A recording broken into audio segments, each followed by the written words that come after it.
Associazione Albergatori di Lazzise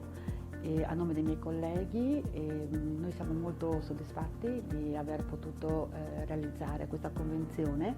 anche perché dal punto di vista diciamo della responsabilità e della sicurezza e del servizio garantiamo praticamente un valore aggiunto ai nostri ospiti, che sono soprattutto ospiti che ogni anno ritornano nelle nostre strutture e quindi si sentiranno ancora più tutelati, coccolati da noi stessi.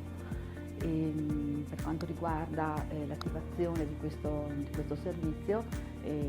sarà prossimo, e per cui speriamo appunto di ricavarne dei grossi benefici a favore proprio dei nostri ospiti.